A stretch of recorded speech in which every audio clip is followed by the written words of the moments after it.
मैं ये कहना चाह रहा हूं कि जो आरटी फोरम या शिक्षा पर काम करने वाले जो संगठनों का प्रमुख उद्देश्य था, उस उद्देश्य की पूर्ति की तरफ हम लोग बढ़ चुके हैं और यह परिलक्षित होता है विभिन्न राजनीतिक पार्टियों के मैनिफेस्टो में आए हुए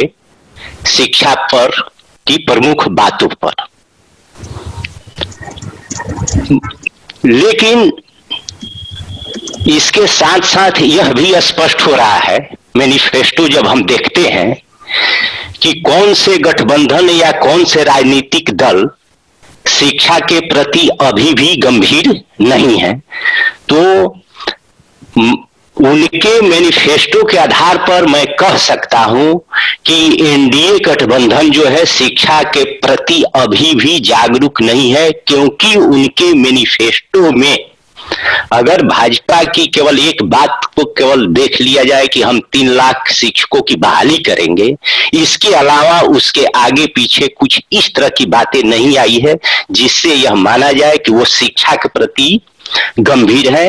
बल्कि वह किसी के काउंटर में रोजगार के प्रति गंभीर होने के चलते इन बातों को उन्होंने समावेशित किया है अपने घोषणा पत्र में। दूसरी बात, जब हम रालोसपा के घोषणा पत्र को देखते हैं तो यह महसूस होता है कि हम लोग ग्रास रूट से जो छोटी छोटी बातों को भी उठाते हैं वो राजनीतिक पार्टियों के पास एन केन प्राकीर्ण किसी न किसी तरह से हमारी बात जाती है, क्योंकि वो भी कह रहे हैं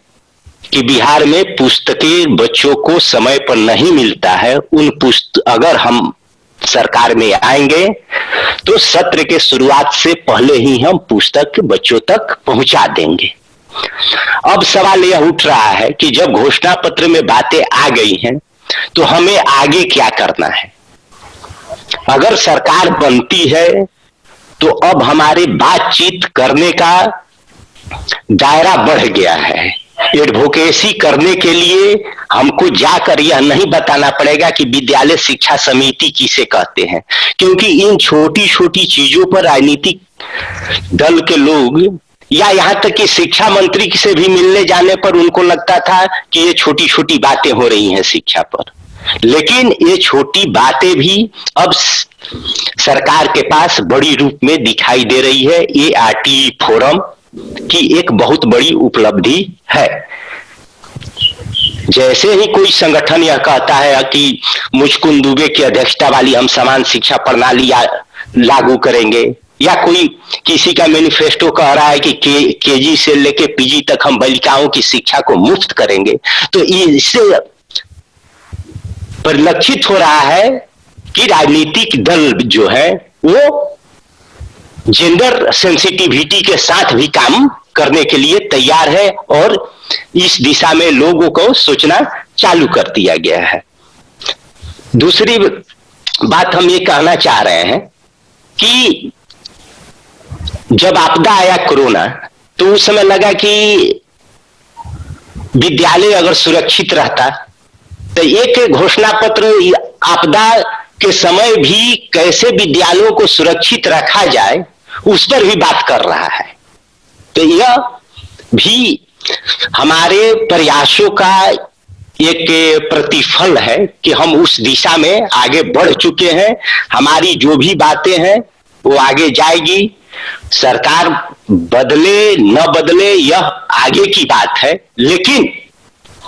यह तय है कि आने वाले समय में शिक्षा के प्रति लोग गंभीर हो गए हैं। इस पर चर्चा जो है गांव से लेकर और राजनीतिक पार्टी के कार्यालयों तक भी शुरू हो गई है, और यही एक राजनीतिक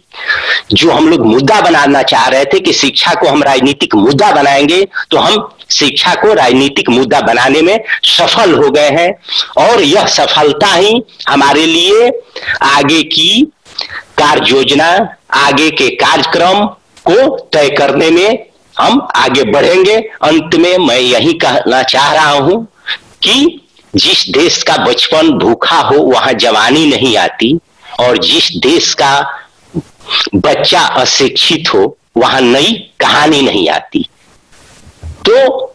हमें नई कहानियों को गढ़ना होगा और नई कहानियों को गढ़ने के लिए पृष्ठभूमि राठी फोरम ने तैयार कर दिया है। उस पृष्ठभूमि के आगे अब हमको अध्यायों को लिखने की शुरुआत कर देनी चाहिए। नमस्कार।